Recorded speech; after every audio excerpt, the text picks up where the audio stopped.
All right, hey folks, I am Stack Up Sketch, and I am sitting down here with Tim Conkling. Tim, you've created a game called Antihero. First, before we go any further, for everybody out there, give us sort of the 30-second elevator pitch. What is Antihero? Antihero is a turn-based strategy game. It's sort of like a digital board game about running a thieves guild in a Charles Dickens-inspired Victorian underworld. So it's sort of like, I don't know, it's like an Oliver Twist simulator, basically.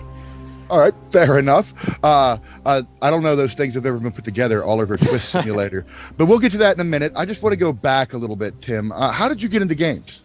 I've been, as I think everybody who is a game developer says, I've been, playing games since I was born, basically. And I went to school for computer science, graduated, and got a job as a programmer at a little casual game studio, and then moved to San Francisco and worked for a while at this company called Three Rings that made a game called Puzzle Pirates and another one called Spiral Knights. And then I left about 4 years ago to do the indie thing, and Antihero has finally been born.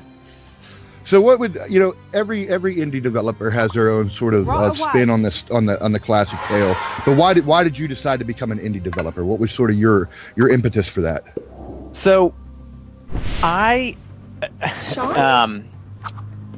so basically, the company I was working for got acquired by a bigger company, by Sega, and I had been working on a small internal project for about a year, and was really excited about it, and the higher-ups at Sega did not like the business model, and they said they wanted us... Oh, sorry, I have sirens going by my house. I'm not under arrest.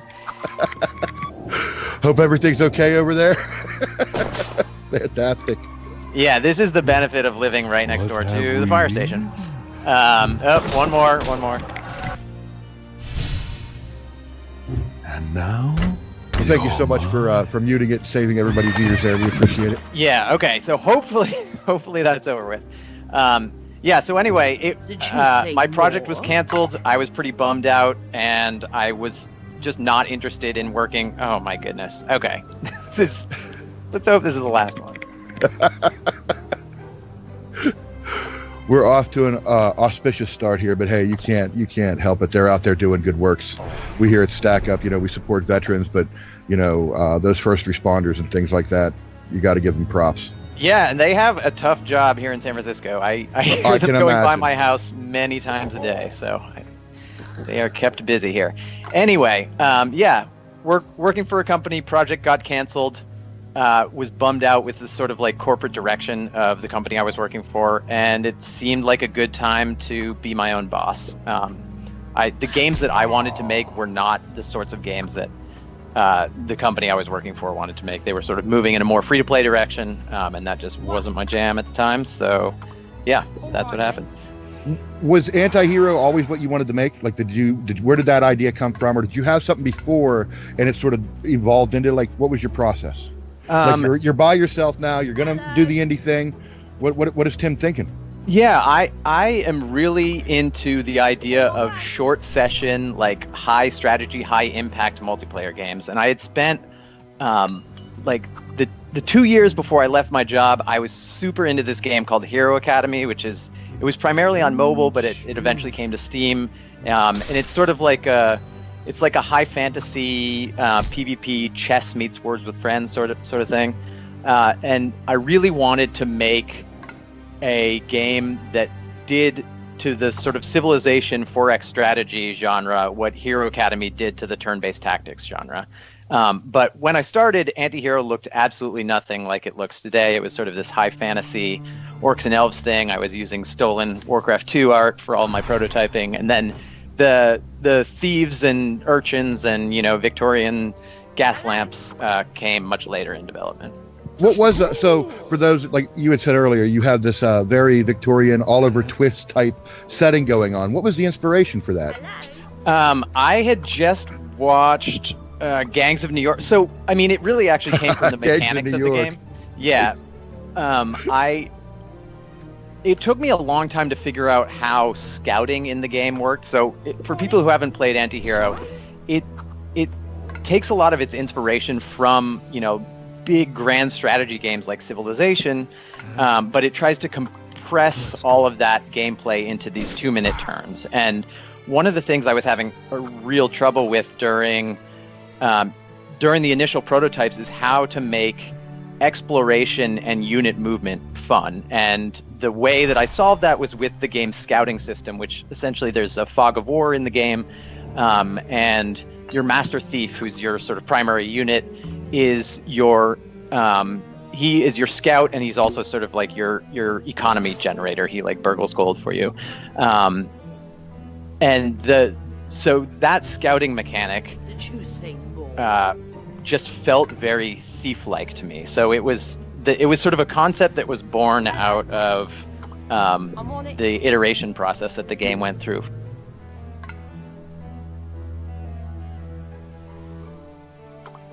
Is it on my way? Another for my pocket.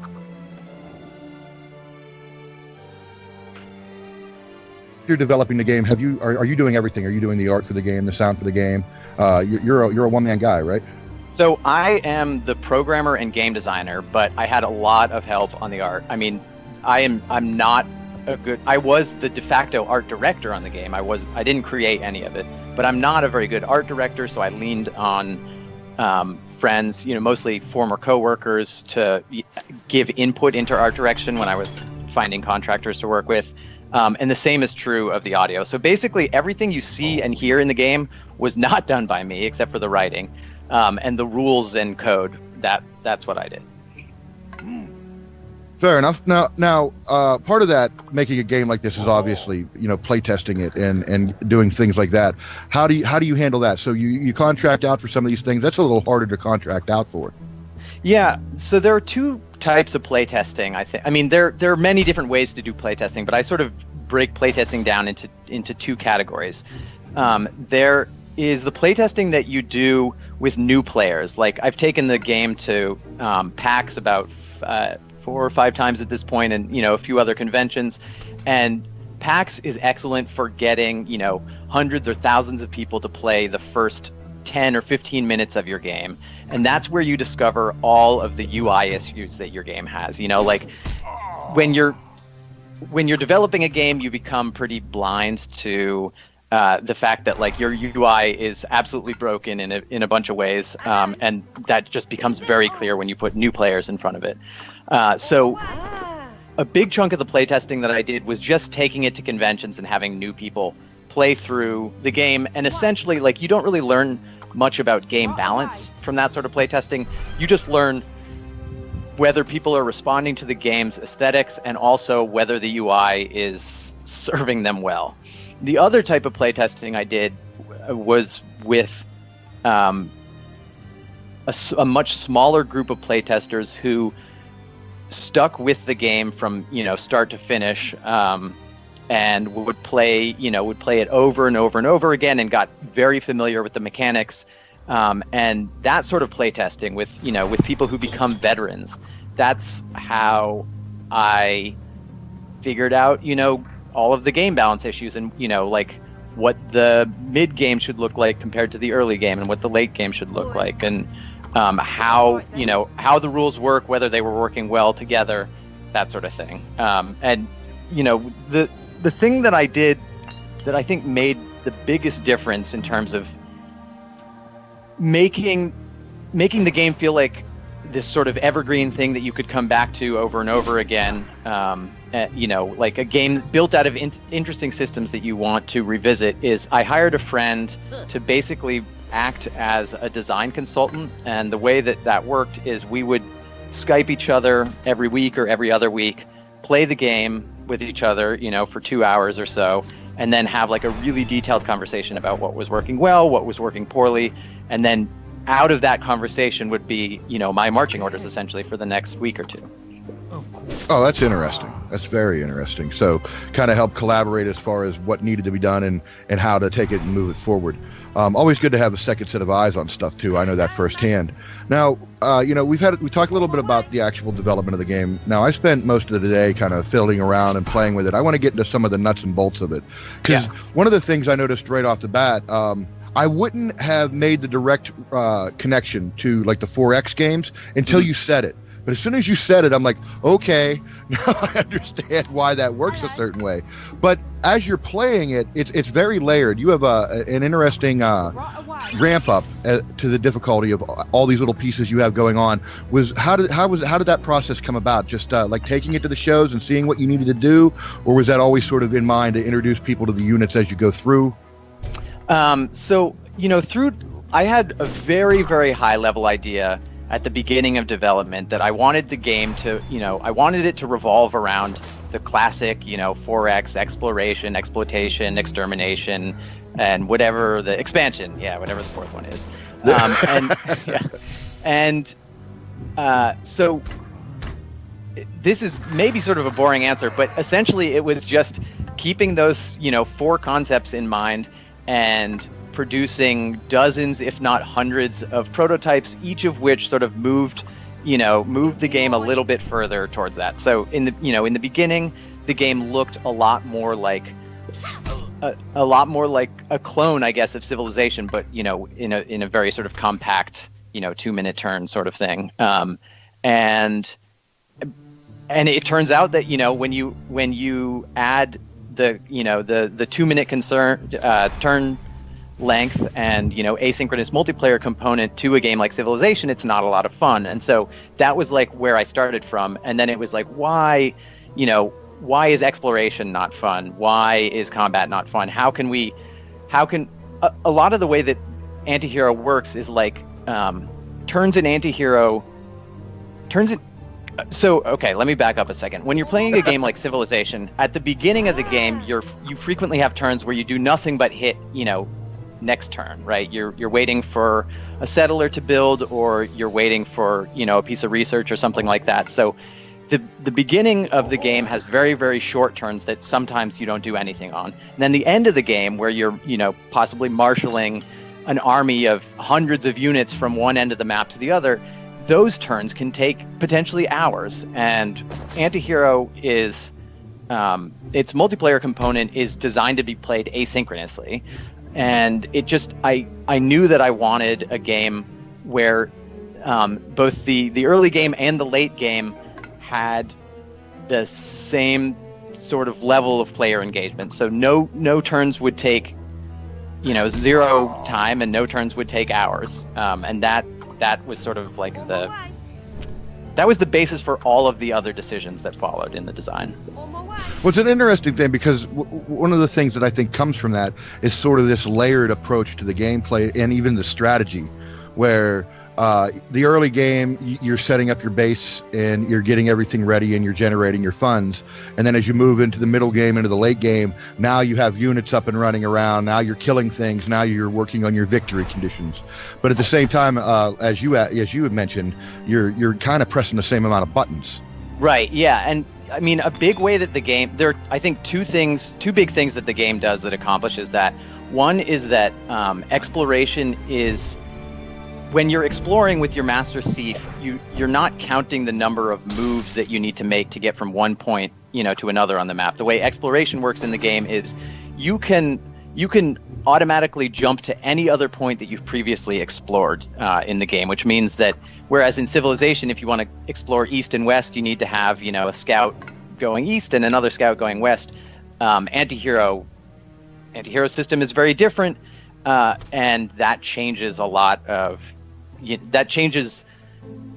need to have a whole bunch of units, scouting. The other thing is that a lot of the units are essentially these single-use things. So it's sort of like a worker placement board game. You hire an urchin and you immediately put that urchin into a building. You hire a thug and you generally immediately put that thug either into a gang to boost the gang's health, or you put him on a tile to permanently block that tile.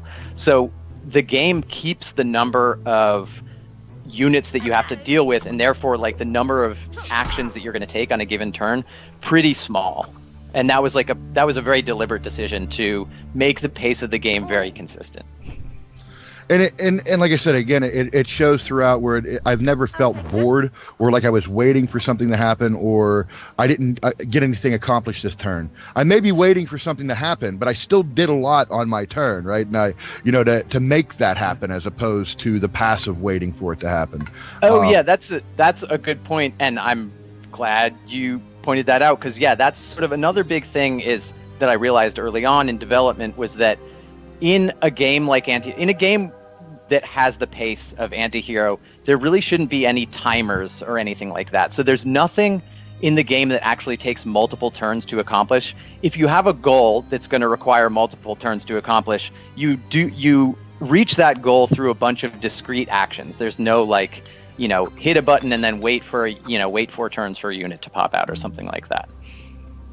Now, another thing I like is the way, again, you've compartmentalized it. Was that part of the strategy of keeping things quick, or did you just want to keep it tight? Like, I love the real sort of small little town maps as opposed to these giant, like it's like, a traditional 4X where you have these sweeping maps, right? Yeah, that was another sort of process of discovery where it took a while to nail down what the right game length was, but we eventually learned that somewhere between 12 and 15 player turns, so like somewhere between 10 and 30 game turns was the length that felt right for Antihero. And then once we had that as a target, like then the map size sort of fell out of that, right? Like the map that Another for my pocket. there is a map size that lends itself to games that take 12 to 15 turns, and that's why everything is pretty compact. Now, I haven't had a chance to play it multiplayer. I was only playing it single player. But you've mentioned the multiplayer several times. Was that always like the big deal, was to do this multiplayer from the get-go?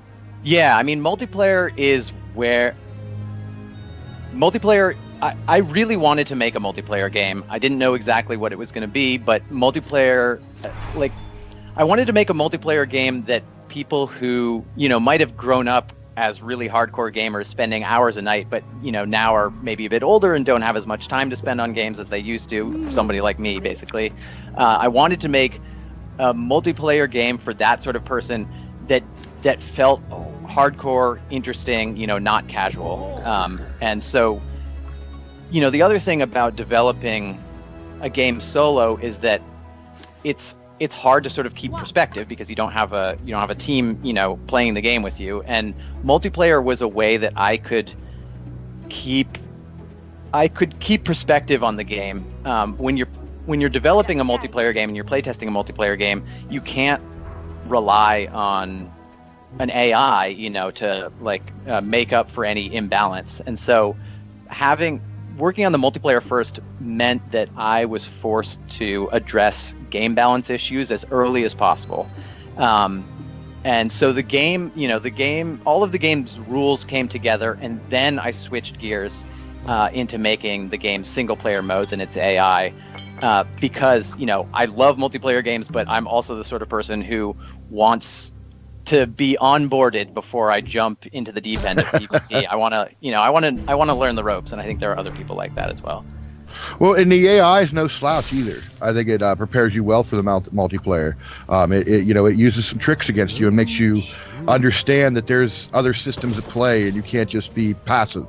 Yeah, and there are a few different AI opponents that you play through as you go through the campaign, and each of them has like a different sort of personality and those personalities, those strategic personalities at least, are based on the sorts of strategies that we learned, were good for playing Antihero as a result of all that multiplayer playtesting. So the AI opponents are sort of like based on these archetypes of real people that I played against for those 4 years. Now, Tim, I'm going to talk a little bit about you here.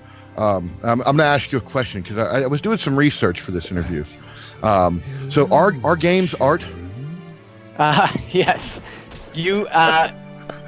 That's a very good question. I wrote a blog post about an interaction I had with, sort of a capital A artist. I was on this ferry boat going to this island up the coast of Maine, and I got caught up in this conversation with this guy who was a playwright and a painter and a poet. And I was sort of upset that he was somewhat dismissive of, like when I told him that I was a video game developer. I could tell that he did not see video games as being on the same level of these other artistic media. So, I mean, I strongly believe that video games are art, but I also think that not every video game needs to be art, right? Like, video games are also, a lot of video games are just straight up commercial products. They're not about expressing somebody's, vision about the way the world works. They're about like selling units.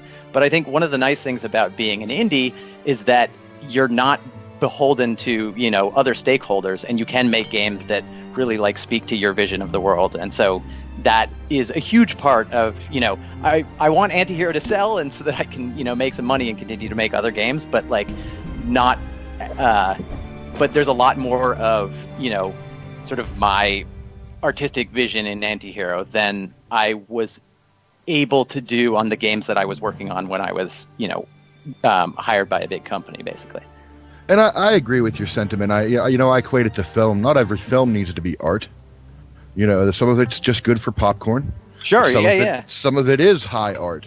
And I love both types. Yeah, I mean, I love playing. I'm a Call of Duty player. I like playing those big budget games. But I also like playing, the personal like indie stuff. Right on. Do you have plans for Antihero moving forward? Yeah, I mean, there's a bunch of stuff that we're going to be working on, that we are working on now, so that, anytime you launch a game, you learn things about the players in that game. So there have been feature requests for things that we're adding, simple things like key bindings. It's mostly a mouse-driven game, but there are people who play with their keyboards and Steam controllers and whatnot. But beyond that, we're working on game localization so that we can have, people in other countries playing it in their own native languages. And then an iOS and Android version will come very soon. I'm sort of the bottleneck for all of this because I'm the only programmer in the game.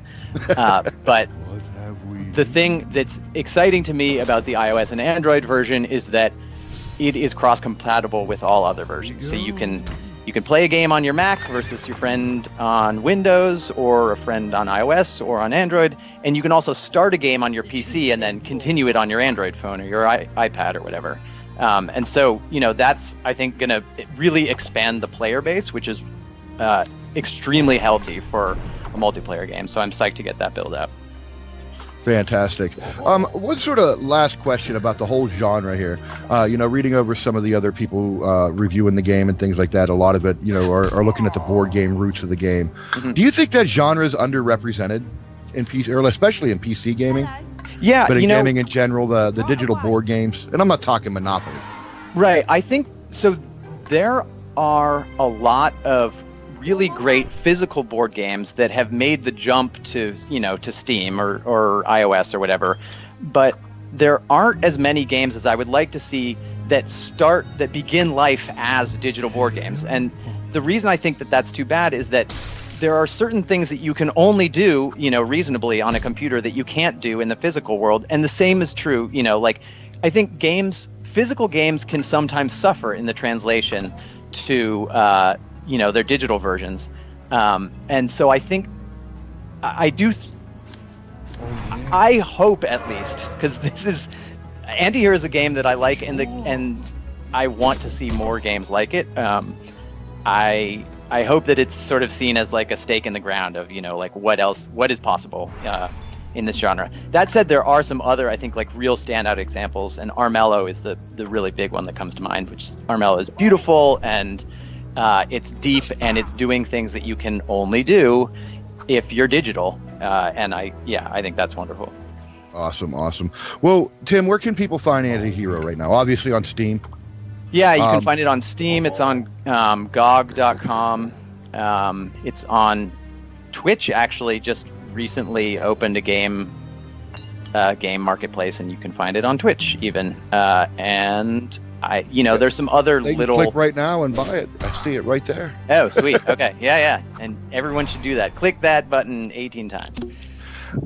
Where do you have a website, a Twitter people could follow along and keep up to date? Yeah, so the website is antihero-game.com, and the Twitter is @antiherogame, no dashes, no spaces. Fantastic. Awesome. Well, Tim, I want to thank you so much for taking the time to chat with me about Antihero. And yeah, happy the hell of a game. It's beautiful. Definitely a good time. Thanks, man. Appreciate it.